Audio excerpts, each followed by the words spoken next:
para pejuang YouTuber ideologis, ada Voice of Ummah, ada Mimbar Tube, ada Anti Oligarki Channel, dan tentunya seluruh channel-channel yang berjuang untuk menegakkan Islam di tengah-tengah masyarakat. Pada malam hari ini kita akan mengambil tema diskusi publik kita, yakni mengelola APBN tanpa pajak, ya, solusi Islam dalam rangka menyejahterakan rakyat. Ya, hal ini tentunya menjadi menarik karena pada beberapa minggu terakhir ini kita dikejutkan, ya, bukan dikejutkan juga, sebetulnya ini tadinya kasus penganiayaan, ya, yang bernama David dianiaya oleh seorang anak pejabat pajak, ya. Dan dari situ kemudian para netizen menjadi tahu dan terbuka, ya, bahwa perilaku atau apa yang ditunjukkan oleh Mario yang menganiaya David, seorang anak dari petinggi Ansor ini, kemudian memperlihatkan apa, ya, kehidupan yang begitu mewah, ya, begitu glamor, ya, istilahnya, dengan motor Harley-nya, kemudian Rubicon-nya dan lain sebagainya, ya. Dari sini kita juga teringat dulu ada kasus sebelum ini terjadi. Kita ingat dulu ada kasus Gayus, ya, Gayus Tambunan, yang juga beliau pegawai pajak yang kemudian cukup heboh di negeri ini, ya. Ini menjadi sesuatu yang bagi masyarakat menjadi nyesek, ya, nyesek lagi gitu, ya, setelah sekian waktu mereka di medsos kemudian begitu ramai, ada yang ngupload gambar motor lamanya masih tetap bayar pajak gitu, ya. Jadi antara rakyat yang motornya sudah jadul gitu, ya, masih udah butut bayar pajak, nah kemudian digunakan oleh tadi, ya, para pegawai pajak dan keluarganya dan kroni-kroninya untuk kemudian hidup mewah. Ini kan menjadi sebuah ironi, sebuah keprihatinan dari masyarakat, sampai kemudian ada kecenderungan, ya, buat apa bayar pajak gitu, ya, ketika kemudian pajaknya malah digunakan oleh para pejabat dengan kroni-kroninya untuk kemudian hidup mewah, ya. Nah, ini tentunya menjadi hal yang menarik bagi kita, bagaimana sesungguhnya Islam memandang tentang pajak ini, ya. Dan hampir 80% lebih APBN kita itu sumbernya pemasukannya dari pajak gitu, ya. Bagaimana nanti Islam memandang terkait dengan ini gitu, ya. Karena tentunya ketika kita berbicara Islam, maka pasti Islam punya solusi terhadap bagaimana sumber-sumber, ya, pemasukan APBN, ya, bagi pembangunan di negeri ini gitu, ya. Sehingga, ya, kita tentunya tidak ingin kesan, ya, orang kemudian dipajakin itu artinya sama dengan dipalakin. Nah, ini bahasa juga yang cukup memprihatinkan, ya, dipajakin jadi dipalakin seolah-olah nih kita nih, kan gitu, ya. Rakyat berkeringat-keringat, ya, seluruhnya apa-apa kena pajak gitu, ya. Sampai yang buang air kecil di terminal aja, ya, bayar retribusi kan. Kita masuk terminal itu berarti kita buang air kecil aja bayar pajak gitu, ya. Sampai sebegitunya negeri ini mencari sumber-sumber pendapatan bagi pembangunan di negeri ini. Baik, untuk lebih tajam untuk pembahasan kita di diskusi publik malam hari ini, alhamdulillah di tengah-tengah kita sudah ada 3 narasumber yang akan memaparkan subtema dari diskusi publik kita malam hari ini. Dan yang pertama, kesempatan diberikan kepada Kiai Haji Mikdad Ali Azka untuk memaparkan bagaimana, ya, dalil-dalil, ya, terkait dengan pajak ini, ya, bagaimana tadi solusi Islam, ya, untuk kemudian mengelola APBN ini, ya, tanpa pajak, dan kemudian bagaimana sesungguhnya menjelaskan pos-pos, ya, penerimaan negara dari yang kita kenal dalam Islam adalah dari yang disimpan tentunya di Baitul Mal. Kalau terjemahan sederhananya rumah harta, artinya disitulah sumber-sumber pemasukan negara dikumpulkan untuk kemudian kesejahteraan rakyat. Baik, untuk kesempatan pertama kami persilakan kepada Kiai Haji Mikdad Ali Azka untuk memaparkan materinya. Tafadhol, masykurun. Takbir. Allahu Akbar. Bismillahirrahmanirrahim. Assalamualaikum warahmatullahi wabarakatuh. Waalaikumsalam warahmatullahi wabarakatuh. Alhamdulillahilladzi wa kafa. Wassalatu wassalamu ala rasulillahil mustafa wa ala alihi wa sahbihi ahlus sidqi والوفاء. قال الله تعالى: أعوذ بالله من الشيطان الرجيم وما أفاء الله على رسوله من أهل القرى فلله ولرسول ولذي القربى واليتامى والمساكين وابن السبيل كي لا يكون دولة بين الأغنياء منكم وما آتاكم الرسول فخذوه وما نهاكم عنه فانتهوا واتقوا الله إن الله شديد العقاب. Ikhwani wa hibai rahimani wa rahimakumullah, para pemirsa yang ada di rumah yang dirahmati Allah Subhanahu wa taala. Kurang beberapa hari lagi kita akan memasuki bulan suci Ramadan pada tahun 1444 Hijriah ini. Artinya para jamaah dirahmati Allah Subhanahu wa taala, kita sudah ada di ambang pintu untuk memasuki pintu maghfirah, pintu pertolongan, pintu rahmah, dan pintu kita akan bebaskan oleh Allah Subhanahu wa taala min adzabin nar, dari siksa api neraka. Baik, pada jamaah dirahmati Allah Subhanahu wa taala, sebelum saya mengulas tentang pajak yang menurut Bung Host tadi ini lagi ngetren. Tapi intinya gini, ketika kemudian ditanyakan kenapa di negeri ini menggunakan pajak, jawaban para buzzer biasanya, di Islam itu ada kok pajak, gitu. Di Islam itu ada pajak. Cuman barangkali para jamaah dirahmati Allah Subhanahu wa taala, kita kan tidak mengetahui duduk permasalahannya di dalam masalah pajak yang kemudian diklaim ada di dalam Islam itu. Karena kita umat Islam kebanyakan paham Islam ini kan hanya paham kulitnya. Paham Islam ini hanya paham jargonnya. Tidak kemudian dari umat Islam berusaha untuk memahami secara detail, secara mendalam tentang syariat Islam, tentang hukum-hukum syarak berkaitan dengan apa di dalam permasalahan Islam itu sendiri, termasuk di dalamnya adalah masalah pajak. Negeri ini para jamaah dirahmati Allah Subhanahu wa taala, kita yakin memang semuanya diwarisi oleh Belanda, termasuk di dalam kebimbangan di dalam menggunakan istilah. Belanda ketika menjajah negeri ini dan ingin meninggalkan jejaknya di negeri ini, tentu ingin terus menyetir bagaimana negeri ini senantiasa dalam kekufurannya, senantiasa negeri ini kemudian tidak beranjak untuk menuju khilafah. Dan ini sengaja memang dilakukan oleh Belanda dengan kemudian menanamkan beberapa pemikiran-pemikiran sesat yang itu diinjeksi, yang itu diintrodusir ke benak-benak kaum muslimin. Kita paham para jamaah dirahmati Allah Subhanahu wa taala, berkaitan dengan pajak ini memang ada di dalam fikih-fikih klasik Islam. Ada dalam kitab-kitab yang diajarkan di pesantren-pesantren tradisional.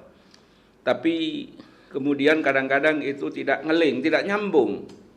Sungguhnya antara penulis kitab itu dengan yang dipahami di pesantren itu kadang-kadang tidak nyambung. Sebagaimana tidak nyambungnya beberapa hal yang ada di negeri ini. Di negeri ini kita kenal ada yang namanya Imamuddin, imamnya agama. Itu kan artinya di mana ketika Belanda itu melakukan fasluddin anid daulah wa fasluddin anid daulah wa fasluddin melakukan pemutusan hubungan antara negara dengan Islam, itu sangat berhasil. Sehingga hanya sedikit umat Islam diberikan ruang berkaitan untuk mengapresiasikan dan mengekspresikan keislamannya. Hanya pada ranah-ranah tertentu. Yang konon di negeri ini hanya ada pada 3 ranah. Ranah kelahiran, ranah pernikahan, dan ranah kematian. Itu yang diurus oleh Islam. Sementara dalam ranah-ranah yang lain, negara berusaha membiarkan berkaitan dengan itu. Baik. Para jamaah dirahmati Allah Subhanahu wa taala. Jadi berkaitan dengan pajak, pajak itu harus dipahami yang dimaksud pajak dalam kitab-kitab klasik, pajak dalam sistem Islam itu beda banget, beda jauh dengan pajak yang diterapkan di negeri-negeri kaum muslimin. Ya, termasuk negeri ini. Di mana ya saya tadi dengar dari Bung Hos ada 80% lebih. Ya, sumber pendapatan negara itu harus berasal dari pajak. Sebetulnya bagaimana duduk masalahnya dalam Islam? Ya, Ikhwan fillah rahimani rahimakumullah, saya ada kitab tulisan Syekh Abdul Qadim Zallum, Al-Amwal fi Daulatil Khilafah. Al-Amwal ini para jamaah dirahmati oleh Allah Subhanahu wa taala, banyak ulama yang menulis. Ya, banyak ulama yang menulis dengan judul yang sama, Al-Amwal fi Daulatil Khilafah. Ada juga yang hanya Al-Amwal. Dan ini tentu bagi para santri yang kebetulan nonton acara ini bisa langsung searching. Al-Amwal itu tulisan siapa saja. Tapi intinya tulisan Syekh Abdul Qadim Zallum ini memaparkan bahwasannya nih ad-dharaib, judulnya ad-dharaib. Ya. Makna apa ya? Makna literatnya pajak. Ya, pajak. Apa yang dinamakan pajak? Ya al-amwalul lati aujabahullahu 'alal muslimin li qiyami bil ittifaqi 'alal hajati wal jihatil daulati anhum fi halati adami wujudi malin fi baiti malin lil muslimin bil ittifaqi 'alaiha. Jadi yang dinamakan dharaib, yang dinamakan pajak adalah bentuk dari harta yang syariat Allah, yang Allah mewajibkan kepada kaum muslimin al-qiyamu bil ittifaq, untuk membiayai berbagai hajat, al-hajah wal jihatil mafruḍah, dan pos-pos pengeluaran yang memang diwajibkan oleh syariat Allah Subhanahu wa taala kepada kaum muslimin fi halati adami wujudi malin, ketika tidak ada atau kosong di baitul mal, di kas negara. Ya, apakah saya pernah menyebutkan kas negara atau baitul mal itu BI. Oh, saya malah diprotes. Bukan BI katanya. Beda antara BI dengan baitul mal. Jadi baitul mal itu ya istilah khas, mustalahun khasun, istilah khas yang ada di dalam istilah yang ada di dalam syariat Islam. Jadi tidak bisa dicampur baurkan. Jadi ketika baitul mal kosong, maka Allah Subhanahu wa taala dalam hal ini mewajibkan kepada kaum muslimin untuk melakukan pembiayaan kepada kebutuhan-kebutuhan wal jihatil mafruḍah, dan pos-pos pengeluaran ya yang diwajibkan saat kondisi baitul mal dalam keadaan kosong. Jadi harus digarisbawahi kondisi baitul mal dalam kondisi kosong. Ya. Harus juga dipahami di dalam Islam itu ada 3 mal, ada 3 harta. Ada 3 kepemilikan. Pertama adalah milkul afrod atau milik pribadi. Ya, Bung Hos ini milik punya apa? Punya mobil misalnya, punya apartemen di mana aja. Itu milkul afrod. Milkul afrod, punya aset pribadi. Itu tidak bisa diganggu gugat. Kemudian ada milkud daulah. Ada milkud daulah. Yang itulah yang milkud daulah itu yang disimpan di dalam baitul mal.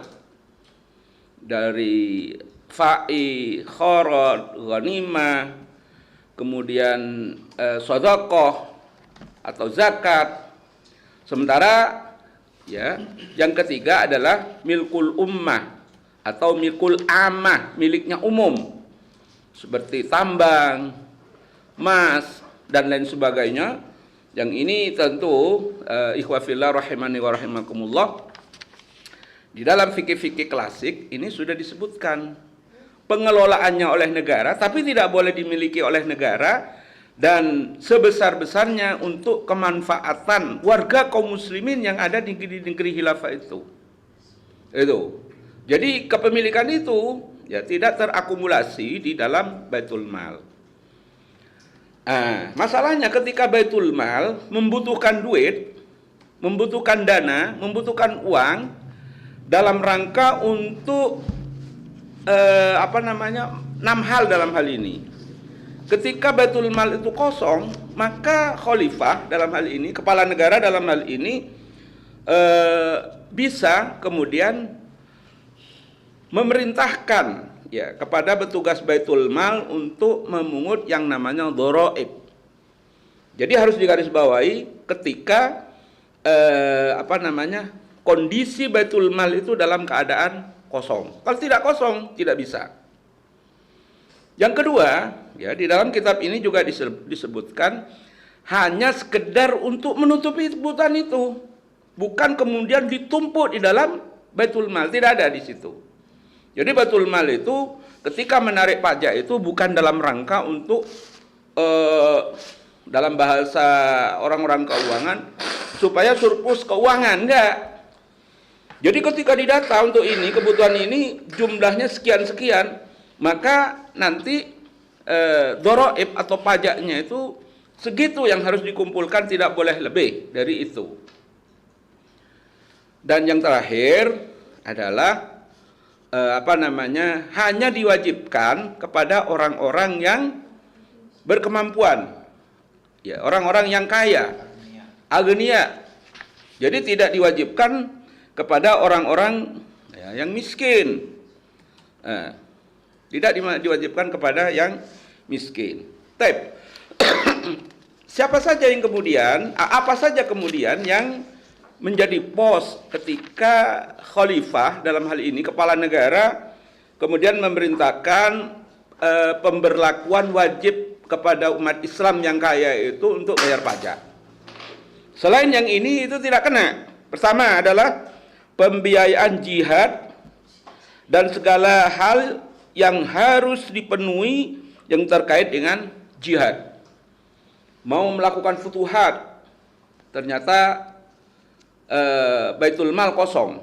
Ya tentu khalifah, ya, makanya khalifah yang akan memimpin kaum muslimin itu harus cerdas, ngerti hitung-hitungan, karena dibutuhkan itu kecermatan.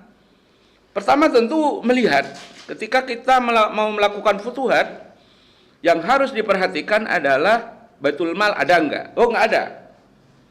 Setelah tidak ada, step kedua adalah meminta kepada kaum muslimin kerelaan. Ya, sebagaimana pernah dilakukan oleh Rasulullah sallallahu alaihi wasallam, ya, ketika ingin melakukan jihad peperangan, Rasulullah kemudian di atas mimbar itu mengajak para sahabat untuk melakukan sumbangan, donasi. Ya, melakukan donasi berkaitan dengan biaya perang yang akan dilakukan oleh Rasulullah sallallahu alaihi wasallam. Di atas mimbar itu kemudian mengangkat tangan, ngacung Utsman bin Affan. Saya ya Rasulullah akan menyumbangkan 100 onta bersama pelananya dan segala perangkatnya. Ya, dalam hadis itu kemudian Rasulullah SAW turun satu tingkat dari mimbar itu, ya masih gundah karena ini nggak cukup ini kalau hanya 100 onta. Ngacung lagi si Utsman bin Affan ini, saya 100 lagi ya Rasul. Ya.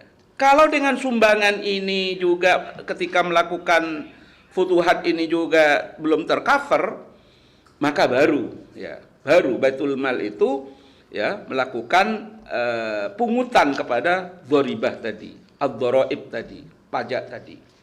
Pertama adalah dalam rangka untuk jihad dan segala kepentingan dalam jihad. Yang kedua, pembiayaan dalam industri militer dan industri serta pabrik-pabrik yang menunjangnya untuk meningkatkan kemampuan negara memiliki industri senjata. Oh, sekarang eranya perang apa gitu. Ya, eranya perang yang harus menggunakan teknologi yang sangat canggih. Sama prosesnya tadi, ternyata di Baitul Mal kosong atau tidak mencukupi. Ada tapi tidak mencukupi. Maka tentu khalifah akan mengumumkan pertama kali siapa yang akan nomboki kekurangan dari kas negara ini, Baitul Mal ini. Karena berkaitan dengan ini, ya, Allah Subhanahu wa taala dalam surat Al-Anfal, wa'iddu lahum mastata'tum min quwwatin min ribatil khayli turhibuna bihi adullahi wa aduwakum wa akharin min dunihim la ta'lamunahum Allahu ya'lamuhum. Wa'iddu lahum mastata'tum, maka persiapkanlah olehmu kekuatan-kekuatan yang paling canggih sekarang. Siapkan oleh khalifah. Nuklir misalnya, ya, atau perang bintang. Turhibuna bihi adullahi wa aduwakum, sehingga menggetarkan musuh-musuh Allah dan musuh-musuh kalian. Wa akharina min dunihim, dan orang-orang lain selain mereka. La ta'lamuhumullahu ya'lamuhum. Ya, kamu tidak mengetahui, kata Allah Subhanahu wa taala, dan Allah lah yang mengetahui tentang itu. Jadi itu. Baru kemudian sekali lagi ketika kondisi Baitul Mal itu kosong atau tidak mencukupi untuk membackup pembiayaan ini, setelah minta bantuan kepada kaum muslimin untuk menutupi kas negara yang bolong tadi, maka baru dimintakan kepada para agniya yang namanya ad-dharaib. Kemudian yang ketiga, pembiayaan untuk para fuqara, masakin, ya. Kemudian ibnu sabil, ya, terhadap mereka di mana biasanya diberikan oleh negara. Diberikan oleh Baitul Mal melalui khalifah, pemberian-pemberian seperti itu. Ternyata tidak ada. Ya. Sementara misalnya masakinnya tambah banyak, fakirnya tambah banyak, ibnu sabil tambah banyak, maka sekali lagi bisa dimintakan kepada para agniya dengan sukarela. Ketika juga tidak mencukupi, baru diundangkan, ya, pada para orang-orang kaya untuk memungut pajak. Kemudian yang kelima, pembiayaan yang harus dikeluarkan untuk kemaslahatan dan kemanfaatan umat. Ternyata ketika mau lebaran misalnya, jalanan macet sehingga perlu membangun jalan tol yang dianggap ada masalah yang besar bagi umat Islam. Ya, sama kemudian apa yang dilakukan oleh khalifah, pengumuman dulu siapa yang akan memberikan bantuan, kemudian kalau memang itu tidak mencukupi, ya kemudian dia minta atau menarik pajak. Karena kata Rasulullah sallallahu alaihi wasallam, la dororo wala diroro. Tidak boleh melakukan doror dan tidak boleh mendororkan orang lain. Khalifah dalam hal ini tidak boleh zalim. Khalifah tidak boleh zalim.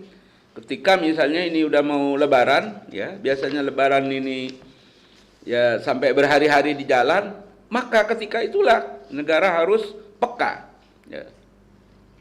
Dan yang terakhir pada zaman ini rahmati oleh Allah Subhanahu wa taala adalah pembiayaan untuk keadaan darurat atau bencana alam seperti tanah longsor, ya, seperti gempa bumi, ya, kayak di Turki dan lain sebagainya. Maka negara kemudian sama prosesnya, minta bantuan kepada orang-orang kaya, siapa yang akan nyumbang. Ketika juga tidak tercover dengan itu, maka negara melakukan doroib tadi. Masalahnya, iwabillah rahimani rahimakumullah, pajak di negeri ini kan mencekik leher. Ya. Ini ada kopi ini saudara sekalian. Di kopi ini ketika kita beli ke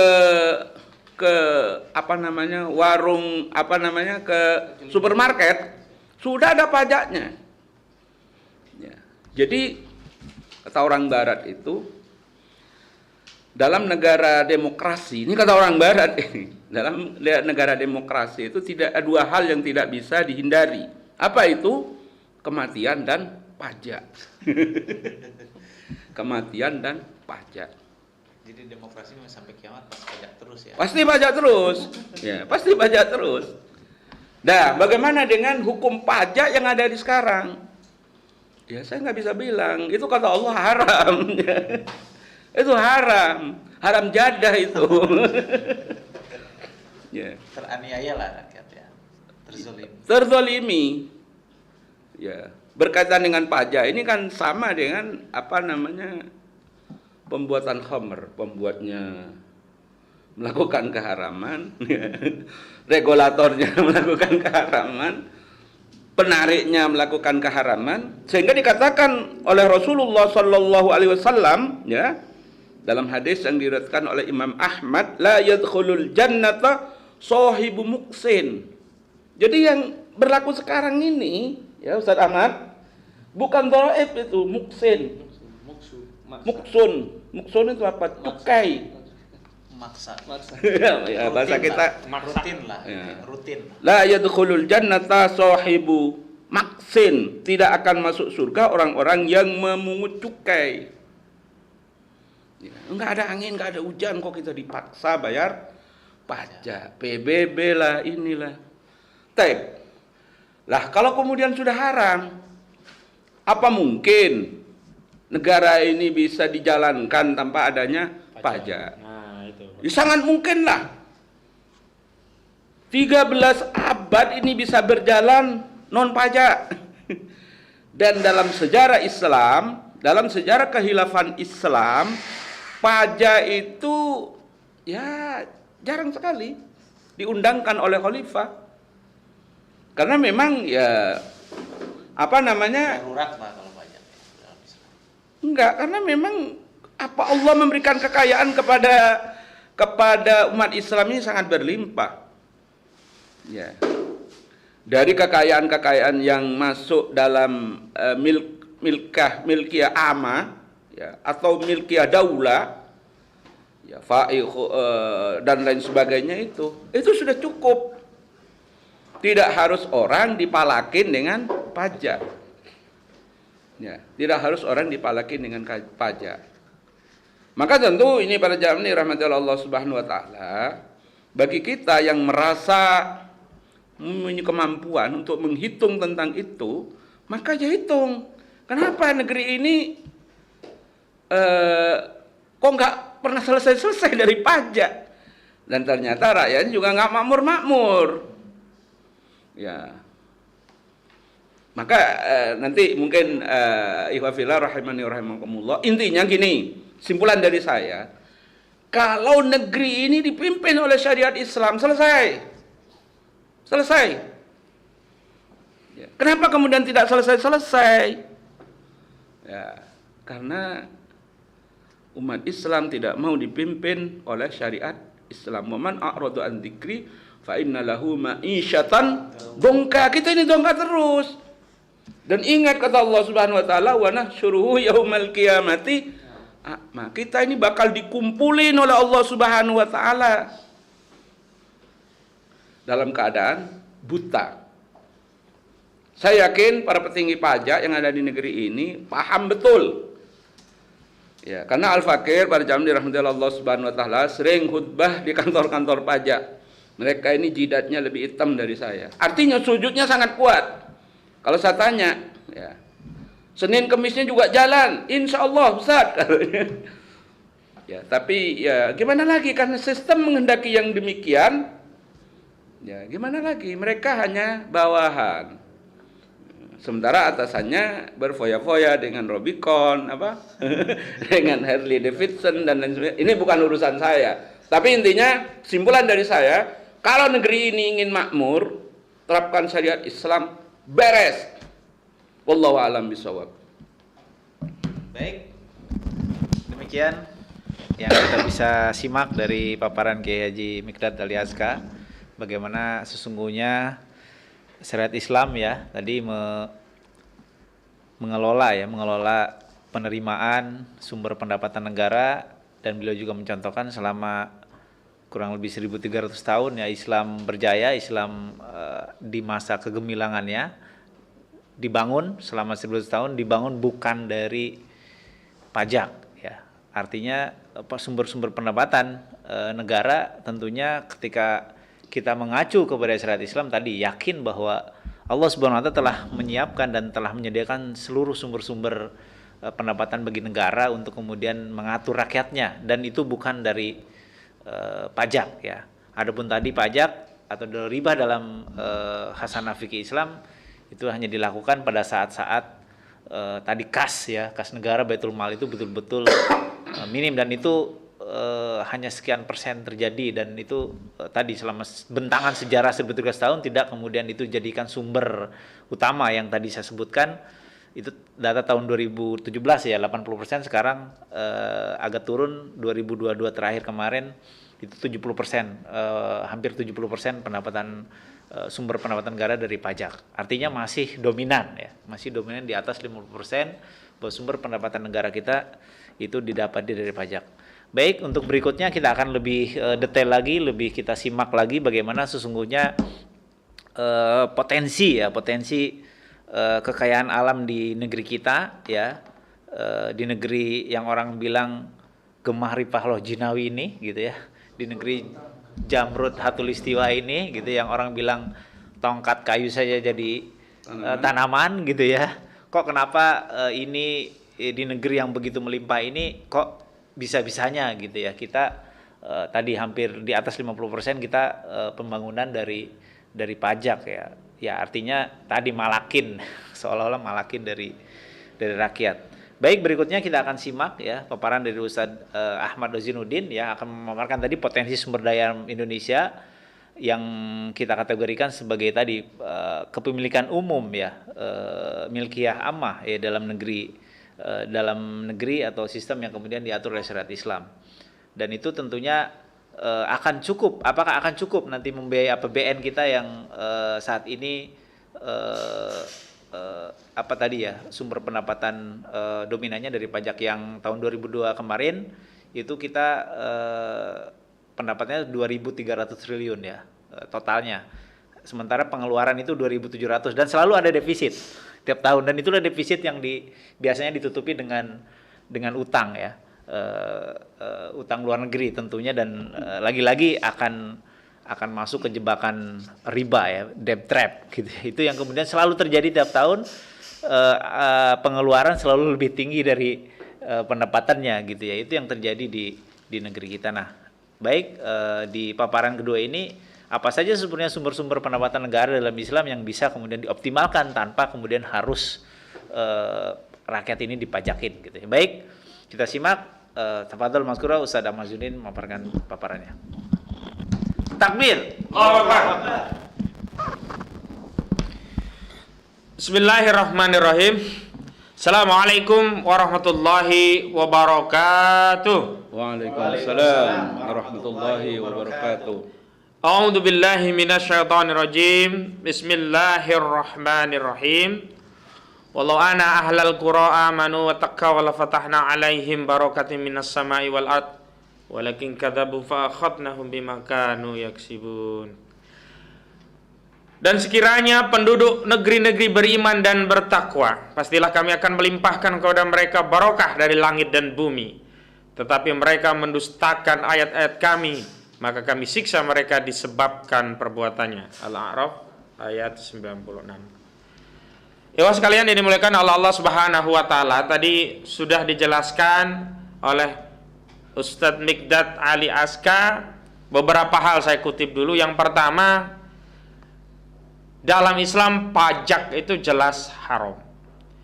Apa itu haram? Haram itu kalau dilakukan mendapatkan dosa dan celaan dari Allah, dan kalau ditinggalkan mendapatkan pahala. Dan apakah dalam Islam mengenal pajak? Oh iya, mengenal. Namanya bukan pajak tetapi doribah. Yang berbeda dengan pajak dalam pengertian al-mukus. Karena tadi dalilnya sudah jelas di dalam hadis riwayat Imam Ahmad, la yadkhulul jannata sahibul maksin. Tidak akan pernah masuk surga orang-orang yang narik pajak gitu. Lalu pertanyaannya, kalau pajak haram bahkan akan masuk neraka bagi orang yang menarik pajak, bagaimana dalam Islam, syariat Islam mengelola negara sementara negara itu butuh anggaran untuk menunaikan tugas, kewajiban dan tanggung jawabnya? Karena di dalam Islam tugas daripada negara, yakni khalifah, itu adalah untuk melakukan riayah su'unil ummah, ngurusi berbagai perkara, berbagai urusan umat. Berarti apa? Memenuhi kebutuhan mereka, baik sandang, pangan, papan, ya kesehatan, pendidikan, keamanan, itu semua menjadi tanggung jawab negara dalam Islam. Dan untuk memenuhi hajat tadi, kebutuhan-kebutuhan untuk memenuhi sandang, pangan, papan rakyat, untuk memenuhi pendidikan, kesehatan, dan keamanan rakyat, itu butuh duit. Tapi dalam Islam tidak boleh ngambil duit dari pajak rakyat. Kalau tidak boleh bagaimana?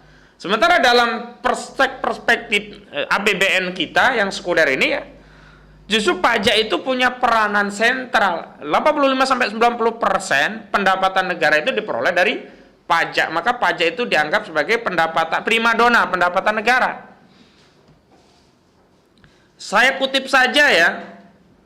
Ini di tahun 2021 ya. Dari total pendapatan negara 2000, ini berdasarkan LKPP dari Kementerian Keuangan. Datanya ada di Kementerian Keuangan. LKPP itu laporan keuangan pemerintah pusat. Ini 2021 saja, total pendapatan 2006,3 triliun rupiah. Itu pendapatan yang dari pajaknya itu 1.547 triliun. Coba, dari 1.547 triliun. Artinya memang primadona. Ada memang pendapatan PPh migas dari minyak dan gas itu tapi kecil. Jadi PPh migas di tahun 2021 itu hanya 600 sebentar. Iya benar, hanya 696 triliun, kecil sekali. Lebih besar pendapatan dari pajak begitu. Nah, tapi pertanyaannya bagaimana kalau pajak tidak boleh dipungut di dalam Islam, sementara negara yakni khilafah punya kewajiban tanggung jawab untuk memenuhi hajat rakyat, baik sandang, pangan, papan, pendidikan, kesehatan, dan keamanan, termasuk untuk mengemban dakwah Islam, untuk jihad, untuk dakwah. Itu semua kan butuh duit. Kita saja ini dakwah ini kan kita butuh duit nih, butuh ngumpulin, butuh siaran, butuh kuota. Ini dakwah, ini butuh duit. Nah, di dalam Islam, dalam konteks mengelola negara, memang Allah Subhanahu wa taala selaku pembentuk hukum, pembuat hukum, telah menurunkan Al-Qur'an dan As-Sunnah, dan dalam Al-Qur'an dan As-Sunnah tadi terkandung tidak boleh ngarang-ngarang dalam Islam. Karena al-aslu fil afmal litakidi bi hukmi syar'i. Negara tidak boleh ngambil seperak pun harta dari rakyat kalau tidak punya landasan syar'i. Maka kalau dalam konteks Islam, negara tidak boleh ngambil pajak 1 rupiah pun dari rakyat, karena pajak itu tidak punya landasan syar'i. Beda dengan pajak dalam pengertian riba tadi. Pertama, harus syarat baitul mal kosong. Yang kedua, ada kondisi kegentingan untuk mengambil, untuk memenuhi hajat yang sifatnya darurat. Yang ketiga, hanya kepada agnia. Yang keempat, insidental. Kalau sekarang pajak nggak peduli darurat, nggak darurat, semua kena. Kaya miskin juga kena. Kita beli air ini saja, ini kena ini. PPN ini ada PPN-nya. Dan setiap harga yang kita beli kita bayar pajak. Bukan berarti kita itu pembangkang pajak. Kita bukan mau membangkang, tapi dipastikan akan jadi taat pajak. Kenapa? Kalau kita nggak beli barang-barang nggak bisa makan kita. Sementara beli barang-barang itu semuanya udah kena PPN semuanya, pajak pertambahan nilai ya. Nggak mungkin kita nggak bayar pajak. Nah, dalam Islam itu tidak boleh. Nah, dalam Islam, negara untuk menjalankan tugas, kewajiban, dan tanggung jawabnya tadi telah diberikan izin oleh Allah untuk mengelola sejumlah harta yang kalau dalam konteks besar itu ada 2. Harta yang menjadi hak atau kelolaan dari negara. Yang pertama harta yang disebut dengan al-milkiyatud daulah. Apa itu harta al-milkiyatud daulah? Yakni harta yang oleh asyari, yakni Allah, diberikan izin untuk dikelola oleh daulah. Jadi yang boleh mengelola harta al-milkiyatud daulah ini hanya negara, hanya penguasa. Nggak boleh ya ormas mengelola dana yang masuk kategori al-milkiyatud daulah. Apa saja? Kharaj, ghanimah, usyur, rizkas, ya kan? Nggak boleh ormas tiba-tiba mengambil kharaj.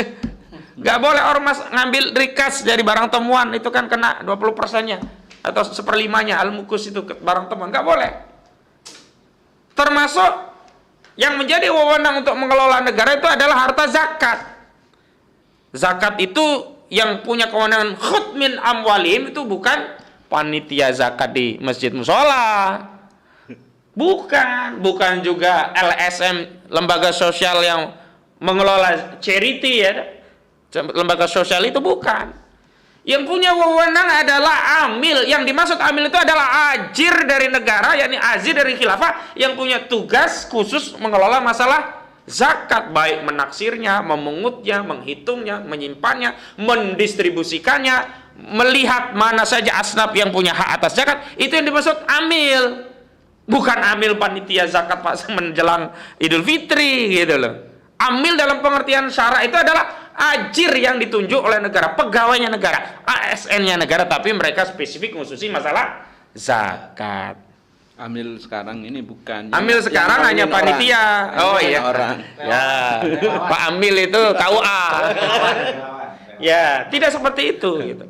Makanya ayatnya khud min awalin, ambil bukan nunggu. Berarti ada hukam penguasa begitu. Nah, selain itu ada yang kedua, harta al-milkiyatul ammah yang juga wewenang mengelolanya ada pada negara. Apa al-milkiyatul ammah? Ya, ini harta jenis milik umum yang asyari, ini Allah SWT telah menetapkan barang-barang jenis ini, harta jenis ini tidak bisa dimiliki secara individu, tapi harus dimiliki secara bersama-sama. Dan negara yang mewakili dari masyarakat untuk mengelolanya. Tidak boleh. Kalau individu yang ngelola, dia akan ngambil untuk dirinya sendiri dan menghalangi masyarakat untuk memanfaatkan barang tadi. Contoh apa? Hutan, laut, sungai-sungai, jalan, tambang, selat. Itu semuanya milik umum, bareng-bareng. Orang ya kalau mau ke kali, nggak boleh orang lain menghalangi masuk kali. Ini kali bareng-bareng. Orang mau masuk hutan, boleh dia ambil kayu bakar, nggak boleh menghalangi orang lain masuk hutan. Sekarang enggak, hutan dikelola swasta, HPH. Ada orang kecil cuma ngambil kayu bakar, perambah hutan, dipidana. Katanya nyuri kayu. Padahal hutan itu al-milkiyatul ammah. Semua hak, punya hak untuk merambah hutan. Cuman nggak bolehnya oda orang ngambil dari hutan kayu bakar, dipentel kalau orang Jawa, diikat. Itu sudah menjadi milkiyatul fardiyah. Antum nggak boleh ke hutan cuman ngambil bentelan yang sudah diambil orang. Nah, itu nyuri. Tapi dari hutannya ini semua orang boleh ngambil kayu bakar di hutan, boleh ngambil buah-buahan di hutan, karena hutan itu milik umum. Karena ada pembahasan itu dulu raja hutan, menguasai betul dia ya. Iya. Ya, yang kedua ada tambang. Tambang ini juga punya masyarakat, nggak boleh dikelola oleh individu, korporasi, swasta, apalagi asing. Yang setelah dikelola oleh swasta atau asing tadi, orang lain nggak bisa ngambil tambang tadi, menjadi milik pribadi si penambang, nggak boleh. Karena apa dalilnya? Suatu ketika Rasulullah SAW didatangi namanya sahabat Nabi, namanya Abiyad bin Hammal, minta tambang garam. Ya karena Rasulullah itu bukan maha ya. Rasulullah itu baik, gak pernah menolak, kalau diminta dikasih. Lalu seorang sahabat bertanya, komplain, ya Rasulullah, apakah engkau tahu apa yang telah engkau berikan? Kata sahabat tadi mengatakan, innama qata'talahu ma'al id, sesungguhnya apa yang kau berikan tambang garam kepada Abiyad bin Hammal tadi, laksana kal ma'al id, seperti air yang mengalir. Kalau kita tafsirkan hari ini adalah tambang dengan deposit yang melimpah. Itu nggak boleh dikuasai oleh swasta individu, sebagaimana Rasulullah kemudian menarik kembali tambang Abiyad bin Hammal. Nah, hari ini tambang-tambang ini sebenarnya menjadi sumber APBN negara. Nggak boleh dikuasai individu, korporasi, swasta atau asing. Nggak boleh dikuasai Cina, nggak boleh dikuasai Amerika, nggak boleh juga dikuasai misalkan oligarki tambang batubara nih. Saya tadi ngecek ada beberapa oligarki tambang batubara. Ini juga nggak boleh menguasai. Seperti grup-grup yang ada di sini. Ya, mana tadi ya? Saya udah cek nama-namanya, itu banyak banget tadi. Jadi itu harus menjadi harta yang kategori milik umum. Artinya kalau milik umum, pribadi tidak boleh memiliki. Jadi batu bara itu harus dikelola oleh negara, nggak boleh dikuasai individu, swasta atau korporasi. Kalau di Kalimantan itu Kaltim Primakol, swasta itu. Nah, swasta ada tadi saya. Nah, kalau begitu apa saja yang akan menjadi sumber pemasukan tambang pemasukan APBN negara khilafah? Tolong Mas Arif dimasukkan, yaitu ada data. Ini data saya ambil dari olahan sahabat saya, Bung Muhammad Isa. Data-data ini diambil dari Kementerian SDM, ya, seperti cadangan batu bara, liquid natural gas, emas. Kalau emas dari Antam kalau nggak salah, udah nikel. Nah, hasil laut itu dari hitung-hitungannya Prof. Rohmin Dauri kalau nggak salah kutipannya. Kemudian hutan produksi ini dari Profesor Fahmi Amar. Ini hanya ada 6 komoditi saja kalau dikelola dengan syarat Islam per tahun kita dapat angka pemasukan 7.101 triliun. Cukup atau berlimpah? Lebih, sementara APBN kita setahun butuh cuma 2.300-an triliun. Ini ada cadangan 7.101 triliun per tahun. Itu baru 6 komoditi yang masuk kategori al-milkiyatul amah, yang kalau dalam Islam nggak boleh dikuasai individu, swasta atau asing, harus dikelola negara. Apa saja? Batu bara, liquid natural gas, emas, nikel, hasil laut, hutan produksi. Coba kita cek. Ini batu bara saja. Di negara kita ini memang benar-benar gemah ripah lojone kaya. Jumlah cadangan batu bara nasional kita itu ada 37,6 miliar ton. Coba bayangkan. Kita masih bisa eksploitasi batu bara itu sampai berapa lamanya? 75 tahun. Satu generasi. 75 tahun itu masih cukup satu generasi, sampai anak kita lah, cucu juga ada sebagian nanti kan. Berapa sih penghasilan batu bara kita? Batu bara kita itu per tahun sudah mampu ya, kalau total cadangannya 37,6 miliar ton, per tahun itu kita sudah bisa produksi 687 juta ton dengan kalau harga batu bara itu per ton itu 318 US dollar. Walaupun ini per Januari 2023 ya sekitar 317 US dollar. Tapi kita pernah loh dapat harga batu bara sampai 450 sampai 460 US dollar per ton itu, misalkan pada bulan sekitar September 2022 yang lalu. Itu lagi mahal-mahalnya batu bara. Macam-macam lah, pokok banyak faktor itu lagi mahal-mahalnya. Ini saja udah gede banget. Kenapa? Karena 318 US dollar per ton, biaya produksi per tonnya berapa? Tahu nggak? Hah? Hanya 30 dolar. Biaya per ton 30 US dollar. Harga jualnya per ton 318 US dollar. Wah, banyak sekali ini. Makanya untung beliung itu oligarki batu bara saat ini. Nah, kalau kita pakai ya, ini acuannya World Bank Commodity Price per Januari 2023. Jadi kalau saya sebut harga batu bara per ton itu adalah 318 US dollar, itu acuannya adalah World Bank Commodity Price per Januari 2023. Seperti yang saya katakan tadi, kalau rujukannya bukan Januari 2023, misalkan September 2022, itu lebih mahal lagi. Di atas 450 US dollar per ton harga batu bara. Nah, dengan acuan per Januari ini saja, ya, kalau nilai kurs rupiah itu per Januari itu ada 15.200 rupiah per 1 US dollar, maka kita dapat duit berapa? Per tahun kita dapat 3.007 triliun rupiah, atau jumlah dolarnya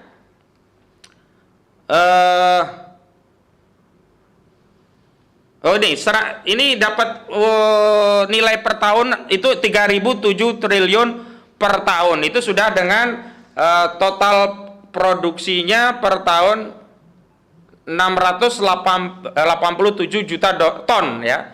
Jadi 687 juta ton dikalikan harga 318 US dollar dikalikan 15.200 rupiah, ketemu angka hanya dari batu bara saja 3.007 triliun. Artinya kalau kita nggak ngambil pajak, semua batu bara dikelola oleh negara, kita cukup untuk membiayai APBN yang cuma 2.300-an triliun. Defisit apa surplus? Surplus hanya dari batu bara. Limpah. 3.007 triliun dari batu bara tok, belum yang lainnya. Ini baru batu bara. Yang kedua dari liquid natural gas. Jumlah cadangan kita itu ada 62 miliar MMBTU. Ini satuan untuk mengukur gas ya. Dan kemudian kita punya cadangan gas kita itu masih cukup untuk 20 tahun. Prediksinya. Berapa total produksi gas kita per tahun? 2,1 miliar MMBTU. Dan berapa pendapatan negara kita dari gas saja? Ya, per tahun berapa? 483 triliun rupiah.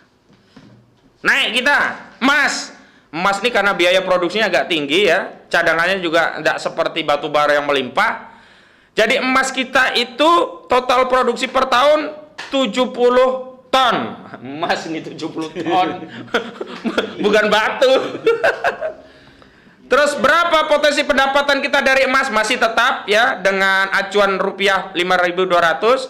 Biaya produksi emas itu per ton itu 1.111 dolar ya. Kemudian harga emas itu 28.195 US dollar. Jadi cadangan emas kita itu masih berapa? 81 juta ton. Ini cek saja ya, kalau tidak percaya bisa kita adu. Dan cadangan emas kita masih bisa dieksploitasi hingga berapa? 37 tahun. Kalau emas 37 tahun. Berapa pendapatan emas kita per tahun? 63 triliun. Wih, gede. Dan kita naik ke nikel. Nah, nikel ini lagi booming karena sekarang energi terbarukan rata-rata pakai listrik. Ya, baterai-baterai itu banyak dari bahan nikel. Tambang nikel paling banyak di Sulawesi, kemudian di Manado, dan pokoknya daerah-daerah utara lah, itu banyak sekali begitu. Nikel kita itu cadangannya ada 81 juta ton. Kemudian harga per ton nikel di pasaran ya, acuannya adalah World Bank Commodity Price per Januari 2023 tadi ya. Itu nikel kita harganya itu sekarang 28.195 US dollar per ton. Cadangan nikel kita ada sampai 90 tahun. Berapa perolehan nikel kita? Itu per tahun yang diproduksi 1,6 juta ton. Berapa total duit yang diperoleh dari nikel kita? 659 triliun. Ya. Ini yang besar hasil laut. Ya, potensi cadangan hasil laut kita itu ada 1.330 miliar US dollar. Kemudian kalau hasil laut itu tidak ada batasan lama produksi, asal kita mau tahun 1889 triliun. Tapi sekarang lautnya banyak dicuri kapal orang, ya. Juga kapal negara sendiri, ya. Perusahaan-perusahaan domestik juga banyak nyuri. Jadi potensinya nggak terkelola dengan baik. Kemudian yang keenam, hutan produksi. Kita punya cadangan hutan produksi 100 juta hektar. Ya, kemudian kita cadangan dari hutan itu, hutan kayu produksi itu kalau dijual per tahun kita dapat berapa angkanya yang sekarang dibabat oleh pengelola hak penguasa hutan itu, yang modusnya buka sawit ya di hutan-hutan yang kayunya gede-gede. Dia babat dulu dapat kayu, habis itu untuk nanam sawit, dari babat kayu aja udah untung beliung. Habis itu dia bisa kelola sawit berpuluh-puluh tahun gitu. Itu 1.000 triliun per tahun. Dan dari 6 komoditi ini, berapa potensi pendapatan negara kita ini ya kalau mengelola APBN berdasarkan syariah, di mana tambang-tambang itu semua dikelola oleh negara? Itu 7.101 triliun. Kalau APBN kita, pengeluaran ya kebutuhan kita untuk belanja APBN kita hanya 2.300 triliun, kita punya duit 7.101 triliun. Ayo. Berarti kita punya surplus berapa tuh? 4.000 triliunan. Kalau utang kita berapa? Pak Jokowi itu ninggalin utang kita berapa? 7.000 triliun. Kecil. Kalau negara ini diterapkan syariat Islam 2 tahun lunas utang. Takbir. Allahu Akbar. Kalau negara ini diterapkan syariat Islam, rakyat seketika tidak perlu ditarik pajak. Takbir. Allahu Akbar. Kenapa? Lah cukup, ngapain narik pajak? 7.000 triliun per tahun. Ngapain narik pajak? Dari mana 7.000 triliun itu? Dari batu bara, dari gas alam, dari emas, dari nikel, dari hasil laut, dari hutan produksi. Pertanyaannya, Ya. kemana yang tadi itu? Nah, sekarang ini karena negara ini mengadopsi liberalisme, ideologinya kapitalisme, sistem politiknya demokrasi, maka kekayaan ini semua dikuasai, dikangkangi oleh oligarki swasta. Batu bara, siapa yang menguasai? Ya grupnya Ical. Yang kedua ada yang Grupnya Isam, Boy Thohir. Boy Thohir, Erick Thohir, Sandiaga, Luhut, itu mereka yang kaya raya dari batu bara. Kita susah tapi ditarik pajak. Mereka ini lain kaya raya dari batu bara. Padahal batu bara itu bukan mereka yang nanam. Memang Luhut yang nanam batu bara. Memang Abu Rizal Bakri itu tiap hari nyiramin batu bara, dia tumbuh gede, berbuah. Batu bara itu Allah yang menciptakan, kemudian ada di bumi ini, kemudian Allah turunkan syariat untuk mengelola, dan syariat yang turun melalui baginda Nabi Sallallahu Alaihi Wasallam telah menetapkan tambang dengan deposit melimpah termasuk batu bara. Dalilnya hadis Abjad bin Amal tadi adalah milik umum yang tidak bisa dikuasai, dikelola oleh individu, swasta, korporasi, apalagi asing dan asing, harus dikelola negara dan digunakan untuk memenuhi kebutuhan negara dalam rangka meriayah melayani kebutuhan rakyat. Harusnya batu bara yang setahun itu 3.000 triliun tadi tidak lari ke oligarki tambang, tapi untuk membiayai pendidikan rakyat, untuk kesehatan rakyat, untuk menjaga keamanan rakyat, untuk makan rakyat, untuk sandang rakyat, untuk papan rakyat. Dan terakhir Bu Megawati, ini pentingnya ngaji Bu Megawati, ya. Pendapatan batu bara itu bisa untuk menghilangkan kasus stunting. Kasus stunting itu bukan karena emak-emak ngaji, tapi karena negara miskin, nggak bisa ngasih makan rakyatnya, nggak bisa memenuhi gizi rakyatnya, sehingga terjadi stunting. Nggak ada korelasinya stunting dengan ibu-ibu yang ngaji. Justru kalau ngaji, ngerti pengelolaan APBN dengan syariat, ngerti ada potensi 3.000 triliun, ngerti bahwa itu berdasarkan hadis Abjad bin Hamal, semua tambang dengan ya deposit yang melimpah tadi harus dikelola negara dan digunakan untuk kebutuhan rakyat, maka nggak ada stunting. Keren apa keren ini? Luar biasa apa luar biasa ini? Sangat keren. Takbir! Masya Allah, luar biasa ini. Coba bayangkan, ini kami ya dapat penelitian dari Muhammad Ishak, Bung Muhammad Ishak. Boleh diadu, ini kan sumbernya dari SDM. Harga kita merujuk ke World Bank Commodity Price per Januari 2023. Kalau ada data yang mau bisa mau membantah data ini, ayo sampaikan gitu loh. Tinggal persoalannya bagaimana ini bisa dikelola sesuai dengan syariat sehingga kita benar sejahtera, tidak perlu ya ada yang kemudian ditarikin pajak. Sekarang persoalannya sederhana loh. Kemarin si Mario naik Harley, terus kemudian punya Rubicon. Lah kalau rakyatnya punya Mercy nggak peduli, rakyat juga makmur ya. Lah ini rakyat makannya nasi aking, pejabatnya mainan Harley, pejabatnya mainnya Rubicon. Ada sekitar 1.000 berapa nih pegawai pajak tidak melapor pajak mereka, baru ketahuan gara-gara kasus ini. Sementara kita mau makan aja susah. Luar biasa. Karena itu kalau syariat ditegakkan, Masya Allah, artinya ini adalah tawaran. Kalau ada orang yang mengusung jargon perubahan dan perbaikan, justru inilah yang akan membawa negeri ini berubah dan menjadi baik. Berubah dari sistem sekuler menjadi sistem Islam, menjadi baik. Dari tadinya kita ini ya dilaknat karena membangkang syariat Allah, menjadi negeri yang taat, yang kemudian dijanjikan oleh Allah akan turun barokah dari langit dan bumi. Saya kadang bingung, ada politisi itu jargonnya perubahan, perbaikan, tapi nggak jelas merubahnya pakai apa. Olahraga maksudnya berubah. Iya, gitu. kalau mereka berubah harusnya berani mengambil alih batu bara ini dengan kelolaan negara. Pasti siapapun calon presiden yang ada nggak berani mengelola batu bara itu dengan syariat Islam, dan pasti mereka akan tunduk tetap pada oligarki, gitu loh. Masya Allah, kami ini berulang kali menawarkan syariat Islam, menawarkan khilafah itu karena ini akan menjadi solusi negeri ini. Saya yakin semua capres yang ada itu juga nggak ngerti gimana caranya menyelesaikan utang. Gimana caranya mengatasi masalah pendapatan negara yang selalu saja pajak itu jadi masalah.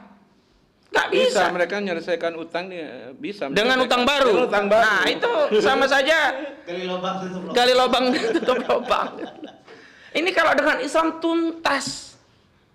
Oke lah, nanti kita hitung berapa utangnya 7.000 triliun. Udahlah, kita cicil 3 tahun. Kenapa? Kalau kita punya potensi 7.000 triliun, dikali 3 itu kan 21 triliun. Dikurangi pengeluaran pembiayaan APBN. APBN kan per tahun paling cuma 2.300-an triliun. 2.300 kali 3 berapa? Cuma 6.900 triliun. Kita punya 7.000. Itu 1 tahun aja sudah untuk 3 tahun APBN. Cukup 3 tahun lah. Masya Allah. Dan ini terjadi di negeri ini karena itu. Kalau negeri ini kemudian menjadi titik tolak, mau taat semua ya, politisi, anggota DPR, polisi, tentara, pengusaha, ulama, mahasiswa, semua setuju diterapkan syariat Islam. Masya Allah, kita punya duit banyak ini. Ini kan hanya butuh ketaatan ini. Semua akan diuntungkan ini, nggak ada yang dirugikan. Oh, kita nggak ditarik pajak. Baik muslim maupun non muslim. Baik muslim maupun ahlu dhimmah non muslim nanti akan berkah, akan dimudahkan. Sekarang semua kan dipajaki. Sampai-sampai orang berusaha itu keuntungannya cuma disetor kepada pegawai pajak. Kenapa? Untung-untung dikit tapi pajak sudah 10%. Coba. Luar biasa. Kadang-kadang ngambil keuntungan dari jual beli tipis-tipis, udah ambil pajaknya 10%. Luar biasa.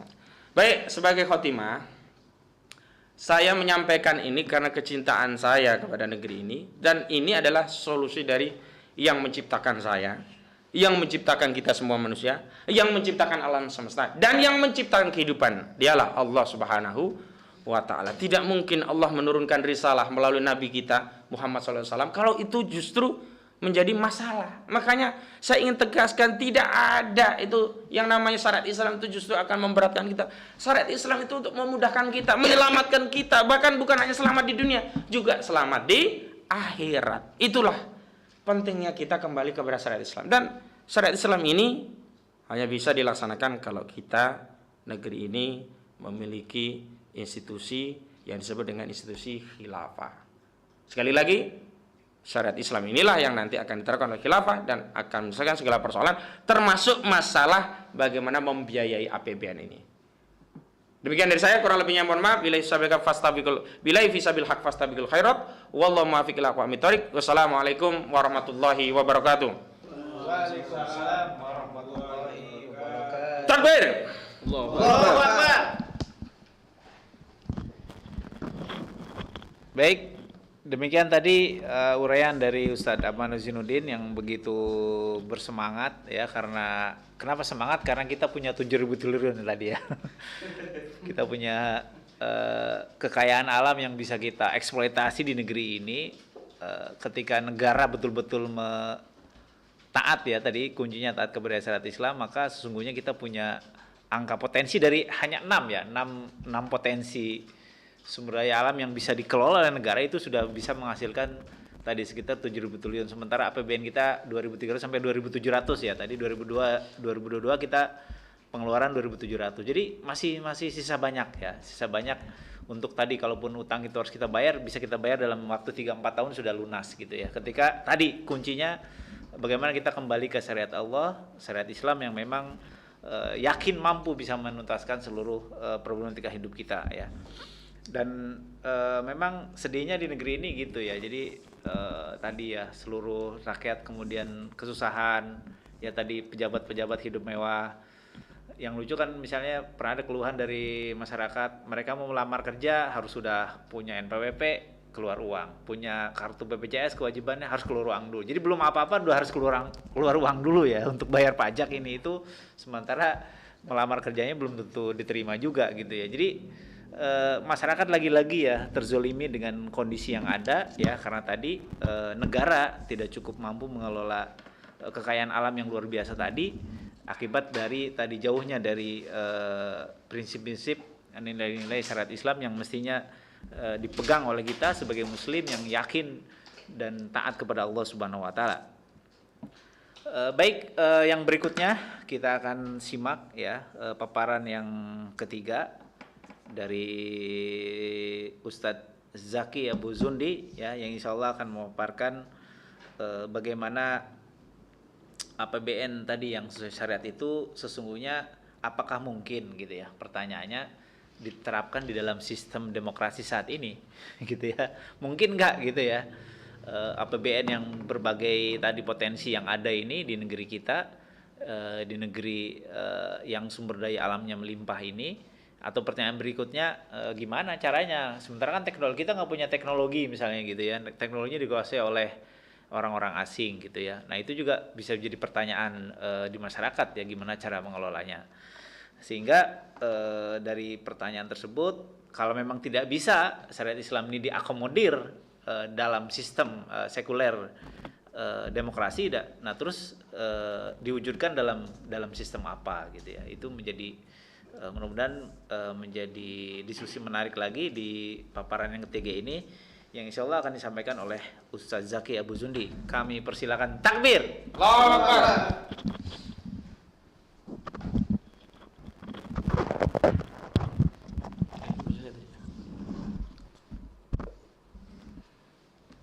Bismillahirrahmanirrahim. Assalamualaikum warahmatullahi wabarakatuh. Waalaikumsalam warahmatullahi wabarakatuh. Innal hamdalillah nahmaduhu wa nasta'inuhu wa nastaghfiruh wa na'udzu billahi min shururi anfusina wa min sayyiati a'malina may yahdihillahu fala mudhilla lahu wa man fala hadiyalah. Asyhadu an la ilaha illallah wa la syarikalah, asyhadu anna Muhammadan abduhu wa rasuluh. Allahumma shalli ala sayyidina Muhammad wa ala alihi wa sahbihi ajmain. Rabbi shrah li sadri wa yassir li amri wahlul 'uqdatam min lisani yafqahu qawli wa ba'd. Segala puji bagi Allah yang telah memberikan kita kesempatan sehingga malam yang cerah ini, biasanya turun hujan tapi ini terang benderang. Semoga cocok dengan pembahasan kita malam ini, menjadi pencerah bagi kondisi yang kusut. Ya. Salawat dan salam yang senantiasa kita haturkan kepada junjungan kita Nabi Muhammad SAW, kepada keluarganya, kepada sahabatnya dan umatnya yang sampai akhir zaman nanti tetap memegang risalahnya. Selamat malam para pemirsa di rumah maupun yang ada di jalan, yang sedang nyetir mobil mungkin sedang nyimak. Kami hadir kembali di diskusi-diskusi ini malam ini. Cukup hangat. Tadi sudah dipaparkan panjang lebar tentang APBN, tentang pos, tentang haramnya pajak, dan tadi sudah digarisbawahi bahwa sesungguhnya sumber daya alam negeri ini itu kalau dikelola dengan benar, kalau dikelola dengan tepat, itu maka akan melimpah pendapatan untuk pemasukan di APBN. Nah, sebelum saya lanjutkan, mungkin yang pertama, jadi gini, jadi sudah sewajarnya ya pada saat sebuah negara itu ya menyusun APBN itu tentu mengikuti kaidah yang diikutinya. Jadi kalau misalnya kita bicara negara berlandaskan kapitalisme atau demokrasi, maka dia kaidahnya akan mengarah ke sana, termasuk menyusun APBN. Jadi kalau kita lihat track record negara-negara bangsa yang asasnya negara adalah kapitalisme, maka basic ya penerimaan pendapatan APBN-nya itu memang tidak lepas dari yang namanya pajak. Jadi itu menjadi tulang punggung penerimaan. Jadi kita bisa cek di dunia itu semuanya arahnya ke sana. Dan banyak fakta-fakta yang sampai akhirnya para artis, para pemain sepak bola akhirnya pindah negara kemudian untuk menghindari pajak yang lebih murah, mencari pindah negara ke pajak yang lebih murah dan seterusnya. Jadi sudah barang tentu, jadi tidak bisa dipungkiri, maka ini nggak akan bisa digeser. Yang namanya pajak ini sudah kompatibel dengan APBN negara-negara kapitalisme atau demokrasi, kayak gitu. Nah, kemudian ini yang menjadi persoalan berikutnya, berbeda dengan tadi yang sudah dibahas panjang lebar, bagaimana apakah kemudian tadi kalau kemudian negara khilafah ya, negara khilafah yang tadi disebut ya tentu kaidahnya mengikuti kaidah Islam yang sudah pernah dicontohkan oleh Rasul. Nah, yang menjadi persoalan bagaimana sesungguhnya. Jadi kalau kita melihat tadi banyak problem yang berkaitan dengan pajak ini dan seterusnya, sehingga terutama tadi pengelolaan sumber daya alam negeri ini yang dikelola dengan cara dengan cara yang sesungguhnya kalau kita melihat melimpah, dikelola tidak dengan cara Islami, maka akhirnya menjadi banyak problem. Nah, akhirnya disimpulkan bahwa jadi itu akan berkurang terus. Dalam artian, jadi di dalam catatan saya itu belanja ya. Jadi seringkali pemerintah ya, negeri ini terutama kalau kita melihat itu mengeluarkan belanja itu lebih besar daripada penerimaan. Nah, itu setiap tahun anggaran itu pasti seperti itu. Maka ujungnya di sini. Jadi ada setidaknya ada 4 ya. Jadi kan jika anggaran pemerintah mengalami defisit maka maka ditutup dengan 4 cara gini kan. Ini sebelum mengarah ke sana. Yang pertama adalah penjualan obligasi yaitu surat utang. Yang kemudian dia ya pinjaman bank sentral dengan cara mencetak uang baru, pinjaman pasar uang, modal dan seterusnya, kemudian pinjaman bantuan luar negeri. Ujungnya utang.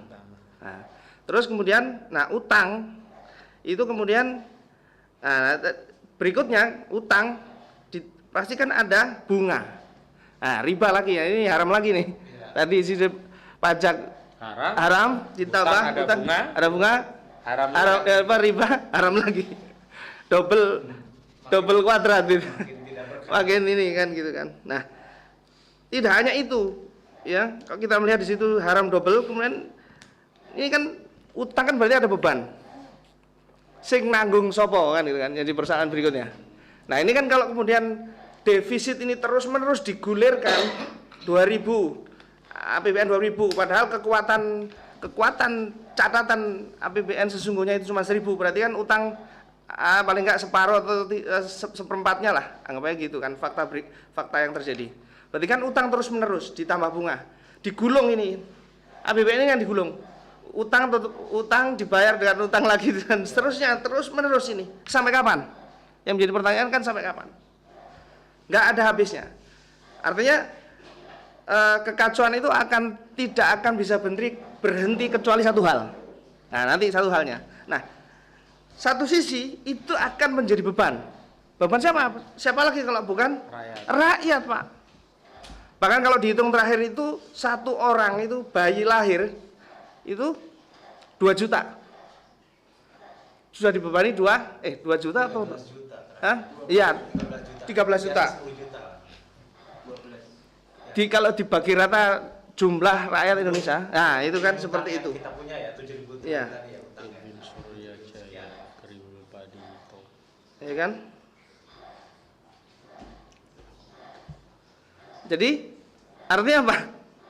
Ruwet. Nah, tinggal gini. Nah, kalau kemudian kita sudah tahu semua, artinya itu digulung, kemudian banyak problem, terutama yang berkaitan dengan APBN dan seterusnya. Terus kemudian ada kebocoran, kemudian yang ngambil siapa tadi menjadi pertanyaan, itu kemana kan, itu kan sesungguhnya sumber daya itu. Nah, ini terus-menerus tergulung-gulung, maka nggak ada lagi, ya, nggak ada lagi kalau kemudian tidak geser, Pak, nggak geser apa? Geser sistem. Jadi kalau kemudian ini akan terus-menerus lama-lama negeri ini akan habis. Jadi itu ada catatan apa? Saya cari tadi nggak ketemu. Artinya negeri ini diambang bangkrut. Negeri ini diambang bangkrut. Mungkin tadi datanya saya tadi nggak ada. Artinya saya sempat baca itu bahwa ini akan ambang bangkrut. Bahkan prediksinya 20 tahun mendatang kalau ini kemudian tidak diselamatkan maka akan selesai Indonesia ini.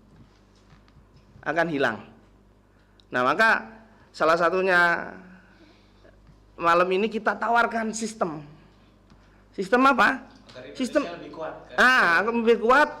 Tadi problem yang digulung itu akan selesai dengan trik-trik bagaimana khilafah menyelesaikan persoalan. Jadi dengan syariat Islam dalam bingkai khilafah. Nah, ini yang sebenarnya sudah berulang-ulang ditawarkan. Cuman yang menjadi problem adalah ya ini tadi sekali lagi umat ini belum bersatu. Nah, kalau kita melihat ya, jadi bagaimana sesungguhnya khilafah ini adalah warisan Rasul. Nah, kemudian kita tinggal melihat saja bagaimana Rasul memperjuangkannya. Jadi kalau kita kemudian banyak para ulama kemudian menawarkan khilafah kemudian ditolak, terus kemudian ada sebagian masyarakat yang tidak mau, dia harusnya melihat kembali bagaimana Rasul memperjuangkan dan para sahabat ini supaya kemakmuran tadi yang disebutkan di surat Al-A'raf ayat berapa Jason? Itu keberkahan yang dari langit diturunkan, yang dari bumi dimunculkan. Jadi hanya dengan syariat Islam. Jadi metode untuk mengembalikan lagi atau membangun daulah itu tidak bisa lewat yang seperti yang sekarang ini. Orang banyak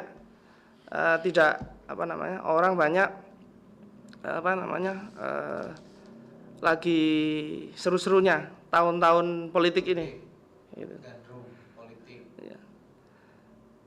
Nah, kalau kita melihat bagaimana Rasul membangun sebuah negara, jadi setidaknya ada 3 tahapan. Yang pertama adalah tahapan taskif. Jadi Rasul membina para sahabatnya dengan syariat Islam total. Pembinaan ngaji lah.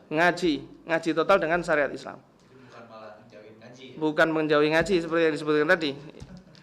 Akhirnya di situ semua syariat Islam compatible dengan yang rencananya akan bangun sebuah negara tadi. Nah, kemudian di situ di dalam sirah diceritakan tahapan berikutnya adalah interaksi dengan umat. Jadi setelah para sahabat ini kemudian mafhum dengan syariat Islam secara total, termasuk urusan bagaimana tadi mengelola negara dan seterusnya, itu kemudian disampaikan lagi, dakwah lebih luas lagi. Ya kan? Dekat dengan umat, kemudian terus kemudian ini tujuannya untuk menyatukan umat. Nah, yang berikutnya adalah menerapkan syariat Islam secara total ini, tidak lewat jalan parlemen, tidak lewat jalan demokrasi, tidak lewat jalan pemilu yang demokrasi, kan gitu kan? Karena belum ada bukti ya demokrasi bisa melahirkan syariat Islam. Iya, betul. Nah, karena track record berikutnya pada saat Rasul sudah berhasil mendirikan sebuah negara di Madinah, kemudian dilanjutkan Khilafah Abbasiyah dan Utsmani, itu sangat terbukti bahwa pada saat Islam diterapkan secara total, itu keberkahan meliputi negara itu. Jadi bahkan jadi pada saat Islam diterapkan secara total, peran terhadap dunia itu terasa tidak hanya oleh umat Islam saja, tapi oleh seluruh dunia. Jadi negara superpower. Ya. Jadi kita bisa melihat, jadi sekali lagi bahwa pada saat Islam diterapkan secara total dalam bingkai khilafah, maka keberkahan akan meliputi umat Islam maupun umat dunia. Jadi itu fakta yang tidak bisa dipungkiri dari rentang 14 abad bagaimana Islam kemudian diterapkan seluruh dunia. Nah, ini yang kemudian kita tawarkan. Fakta-fakta tadi kerusakan tentang bagaimana pengelolaan sumber daya alam yang yang tidak benar, kemudian salah asuh dan seterusnya, itu tidak akan terjadi. Nah, ini yang para pemirsa sekalian sudah berulang-ulang kita ingatkan. Jadi intinya adalah tidak compatible kalau kemudian sistem demokrasi ini, jadi Islam diterapkan di sistem yang sekarang, tapi sistem Islam ini harus dengan bingkai khilafah. Jadi karena kaidahnya seperti itu. Jadi kaidah Islam maka harus dengan khilafah. Dan maka itu menjadi kesimpulan bahwa jadi tidak ada alasan lagi untuk problem untuk kerusakan yang terjadi, maka tidak ada lagi solusinya selain Islam secara total dalam bingkai khilafah. Jadi seperti itu. Nah, mungkin seperti itu yang bisa saya sampaikan. Kurang lebih maaf. Assalamualaikum warahmatullahi wabarakatuh. Waalaikumsalam warahmatullahi wabarakatuh.